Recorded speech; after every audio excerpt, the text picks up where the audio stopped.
ಯಾರ ಜ್ಞಾನ ಶಕ್ತಿ ಕೋಟಿ ಸೂರ್ಯರನ್ನು ಮೀರಿದೆ, ಮತ್ತೆ ಯಾರ ದಿವ್ಯ ಧ್ವನಿಯ ಲೋಕಹಿತವ ಮಾಡಿದೆ, ಮೂರು ಲೋಕದಲ್ಲಿ ಯಾರ ಕೀರ್ತಿ ವ್ಯಾಪ್ತವಾಗಿದೆ, ಅಂತ ದೇವರಲ್ಲಿ ನನ್ನ ತಲೆಯು ಬಾಗಿದೆ, ಅಂತ ದೇವರಲ್ಲಿ ನನ್ನ ತಲೆಯು ಬಾಗಿದೆ. जय बोलो चौबीसो भगवान की जय, जय बोलो जिनवाणी माता की जय, जय बोलो आचार्य गुरुवर विद्यासागर मुनि महाराज की जय, निर्यापक श्रमण 108 नियम सागर मुनि महाराज की जय. ಎಲ್ಲರಿಗೂ ಜೈ ಜೈ. ಇವತ್ತ ಎಲ್ಲ ಕಡೆ ಸಹಸ್ರನಾಮ ಅರ್ಚನೆ ಸ್ಟಾರ್ಟ್ ಆಗ್ತಾ ಇದೆ. ಬೆಳಗಾಂನಲ್ಲಿ ನಾವೆಲ್ಲ ಬುಕಿಂಗ್ ಸ್ಟಾರ್ಟ್ ಮಾಡಿದ್ವಿ. ಯಾಕೆ ವಿಧಾನ ಮಾಡ್ತಾ ಇದ್ದೀವಿ ಧ್ಯಾನದಾಗ ತಗೋತೀವಿ. 1 ಮಿನಿಟ್ಗ 1 ಅಬ್ಜ ಜನ ಹುಟ್ತಾರ, ಅಬ್ಜ ಜೀವ ಬರ್ತಾವ, ಅದ್ರಾಗ ಮಾತ್ರ ಒಂದೇ ಜೀವ ಜೈನ್ ಇರುತ್ತೆ. ಅಂತ ದುರ್ಲಭ ಮನುಷ್ಯಗತಿಗೆ ಬಂದ್ಮೇಲೆ ನಾವು ನಮ್ ಜೀವದ ಸಾರ್ಥಕತೆ ಮಾಡ್ತೀವಿ. ಅದಕ್ಕೋಸ್ಕರ ನಾವು ಭಕ್ತಾಂಬರ ವಿಧಾನ ಮಾಡ್ತೇವೆ, ಪಂಚಪರಮೇಷ್ಠಿ ವಿಧಾನ ಮಾಡ್ತೇವೆ, ದಶಲಕ್ಷಣ ಮಾಡ್ತೇವೆ, ಷೋಡಶಕರಣ ಮಾಡ್ತೇವೆ. ಇನ್ನ ತನಕ ಸಹಸ್ರನಾಮ ಅರ್ಚನೆ ಎಲ್ಲೂ ಮಾಡಿಲ್ಲ, ಯಾರೂ ಮಾಡೇ ಇಲ್ಲ. ಈ ಅವಸರ ನಮ್ಗೆ ಸಿಕ್ಕಿದೆ. ಸಮೋಶರಣದಲ್ಲಿ ಹೋಗ್ಬೇಕಾದ್ರ ಅಭವ್ಯ ಜೀವ ಹೋಗೋದೇ ಇಲ್ಲ. ನೀವು ಭವ್ಯದ್ರ ಸಮೋಶರಣಕ್ಕೆ ನಕ್ಕಿ ಬರ್ತೀರ. ಬೆಳಗಾಂದಲ್ಲೇ ನಾವೆಲ್ಲ ನಿಯರ್ ಅಬೌಟ್ 1000 ಜನ ಕೂಡ್ತಾ ಇದೀವಿ. ಯಾಕೆ ಕೂಡೋದು, ಯಾಕೆ ಮಾಡೋದು? ಇಲ್ಲಿ ಗಿನ್ನಿಸ್ ಬುಕ್ ರೆಕಾರ್ಡ್ ಆಗ್ತಾ ಇದೆ ಅಂತ ಇಲ್ಲ, ನಾನ್ ಸ್ವತಃ ಹೇಳ್ತೇನೆ. ಸಹಸ್ರನಾಮ್ ಎಷ್ಟೋ ಸಲ ಓದಿದೀವಿ, ಆದ್ರೆ ಭಗವಂತನ ಹೆಸರು ತಗೊಂಡು ಪುಷ್ಪ ಹಾಕಿಲ್ಲ. ಈ ಮಂತ್ರ ಪುಷ್ಪಗೋಸ್ಕರ ನಾವು ಮಾಡ್ಬೇಕು. ಮನೆಯಲ್ಲಿ ಕೂತ್ಕೊಂಡು 1 ತಾಸು ಟಿವಿ ನೋಡ್ತೀವಿ, ಪಾಪದ ಗಂಟು ಕಟ್ಕೋತೀವಿ. ಆದ್ರೆ ಈ ಅವಸರ ಮತ್ತೆ ಸಿಗೋದಿಲ್ಲ. ನಲ್ಲಿಗ್ ನೀರ್ ಬಂದಾಗ ತುಂಬಲಿಲ್ಲ ಅದ್ರ ನಲ್ಲಿ ಕ್ಲೋಸ್ ಆದ್ಮೇಲೆ ತುಂಬುದ್ರಾಗ ಏನೂ ಅರ್ಥ ಇಲ್ಲ. ನನಗನಿಸ್ತಾ ಇದೆ ಬೆಂಗಳೂರದವ್ರು ಮಹಾಪುಣ್ಯವನದ.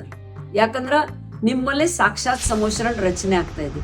ಬೆಲ್ಗಾಂದವ್ರು ಅವ್ರ ಫೋಟೋ ಕಾಪಿ ಬರೀ ನೋಡೋರ್ದು, ನೋಡೋಕಿಂತ ಪ್ರತ್ಯಕ್ಷ ಅನುಭೂತಿ ಬೇರೆ ಇರುತ್ತೆ. ಸಕ್ಕರೆ ಹೇಗಿದೆ ತಿನ್ಲಾರ್ದ ಗೊತ್ತಾಗೋದಿಲ್ಲ. ಆ ನೋಡೋ ಅವಸರ ನಿಮ್ ಸಿಕ್ಕಿದೆ. ಈ ಅವಸರ ಹೋದ್ಮೇಲೆ ನೀವೇನು ಮಾಡ್ತಾನೆ ಅಂದ್ರ ಸಾಧ್ಯ.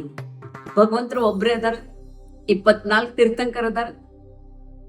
ಪಂಚಪರಮೇಷ್ಠಿಯಲ್ಲಿ ಭಗವತ್ ಆಗೋ ಯೋಗ್ಯತಾ ಇದ್ದವ್ರು ಅದಾರ. ಆದ್ರ ಸಾಕ್ಷಾತ್ ಯಾರ್ ಅರ್ಯಂತ ಪದಕ್ ಪ್ರಾಪ್ತ ಆಗಿದಾರ, ಅಂತ 1008 ಪದದಿಂದ ಯಾರು ವಿಭೂಷಿತ ಆಗಿದಾರ ಅವ್ರು ನಾವು ಕೊಡೋ ಸನ್ಮಾನ ಇದೆ. ತಿಳ್ಕೊರಿ, ನೀವು ಆಕಳಾಗಿ ಹುಟ್ಟಿದ್ರ ನಿಮ್ ಮಂತ್ರ ಪುಷ್ಪ ಹಾಕಕ್ ಬರ್ತಿತ್ತು. ಇವಾಗ ಕೈ ಇದೆ, ಇವಾಗ ಉಪಯೋಗ ಮಾಡ್ರಿ. ಕೈದ ಉಪಯೋಗ ಯಾಕೆ ಮಾಡ್ತೀವಿ? ಮೊಬೈಲ್ ನೋಡಕ, ರೀಲ್ಸ್ ನೋಡಕ. ನಿಜ ತಾನೆ? ಈಗ ಅದೇ ಕೈ ದಾನ ಕೊಡಕ, ಅದೇ ಕೈ ಅರ್ಚನೆ ಮಾಡಕ್ ಯೂಸ್ ಮಾಡ್ರ, ಈ ಕೈಗೆ ಮುಂದಿನ ಭಾವದಲ್ಲಿ ಮತ್ತೆ ಪೂಜಾ ಅರ್ಚನೆದ ಅವಸರ ಸಿಗತ್ತೆ. ಎಲ್ಲಿಂದ ಸಿಗತ್ತೆ? ದೇವಗತಿಗೆ ಹೋಗ್ತೀರಾ, ಅಲ್ಲಿಂದ ನಂದೀಶ್ವರ ದೀಪದ ಪೂಜೆ ಮಾಡ್ತೀರಾ. ಈಗ ಮಾಡ್ಲಿಲ್ಲ, ನಾಳೆ ನಿಮ್ಗೋಸ್ಕರ ಸಮೋಶರಣ ನಿಂದ್ರಾಗಿಲ್ಲ.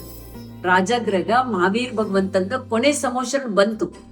ಕೊನೆ ಸಮೋಶರಣ ಬಂತು, ಆಮೇಲೆ ಜನ ಕಾಯ್ತಾ ಇದ್ರು ಪಾವಾಪುರಿಗೆ. ಇನ್ ಸಮೋಶರಣ ಬರ್ತಾ ಇದೆ, ಸಮೋಶರಣ ಮಾಯತ್. ಯಾಕ? ಅಂತಿಮ ಯೋಗ ಧಾರಣ ಇತ್ತು. ನಿಮ್ಮಲ್ಲೇ ಕೊನೆ ಸಮೋಶರಣ ಇದೆ, ಇದೇ ತಿಳ್ಕೊಂಡು ನೀವು ಸಹಸ್ರ ಅರ್ಚನೆಗೆ ಜಾಯಿನ್ ಆಗ್ಬೇಕು. ಇದು ನನ್ನ ಮಂಗಲ ಭಾವನೆ. ಸರಿ, ಈ ಪ್ರೋಗ್ರಾಮ ವಿಶ್ವಶಾಂತಿ ಯುವ ಸಂಘಟನೆದಿಂದ ಮಾಡ್ತಾ ಇದ್ದಾರೆ. ಯುವಗಳ ಇವಾಗ ಡ್ರಿಂಕಿಂಗ್ ಗುಟ್ಕಾ ತಿನ್ನಕ್ ಯೂಸ್ ಆಗ್ತದೆ, ಇದ ಧರ್ಮಕ್ಕೋಸ್ಕರ ಆಗ್ತಾ ಇದ್ದಾರೆ. ನೀವು ಕೃತಕಾರಿತ ಅನುಮೋದನದಿಂದ ಅವ್ರಿಗೆ ಸಹಾಯ ಮಾಡ್ಬೇಕು. ಒಂದ್ ಚಿಕ್ಕ ಪ್ರತಿಕ್ರಮಣ ಓ ಪ್ರಭು ಮನವಚನ ಕಾಯದಿಂದ, ಕೃತಕಾರಿತ ಅನುಮೋದನದಿಂದ, ಆರಂಭ ಸರಂಭ ಸಮಾರಂಭದಿಂದ, ಕ್ರೋಧಮಾನ್ ಮಾಯಾ ಲೋಭರೂಪದಿಂದ, ಪ್ರಮಾದಾದಿ ವಿಭಾವದಿಂದ, ನಿಜವಾದ ದೇವಶಾಸ್ತ್ರ ಗುರು ಇವರಿಗೆ ಅಭಿನಯ ಮಾಡಿದ್ರೆ, ಯಾರಿಗೂ ತೊಂದರೆ ಮಾಡಿದ್ರು, ಪೂರ್ವಭಾವದಲ್ಲಿ ಆಲಸ್ಯ ಮಾಡಿದ್ರು, ಪ್ರಮಾದ ಮಾಡಿದ್ರು, ಹೇ ಭಗವಂತ ನಾನು ಮನವಚನ ಕಾಯಪೂರ್ವಕ ಪಶ್ಚಾತ್ತಾಪ ಪೂರ್ವಕ ಕ್ಷಮೆಯನ್ನು ಕೇಳುತ್ತೇನೆ. ನನ್ನಲ್ಲಿ ಛೇದೋಪಸ್ಥಾಪನ ಆಗ್ಲಿ. ಇದು ಮಂಗಲ ಭಾವನೆ. ಜೈ ಜನೇಂದ್ರ.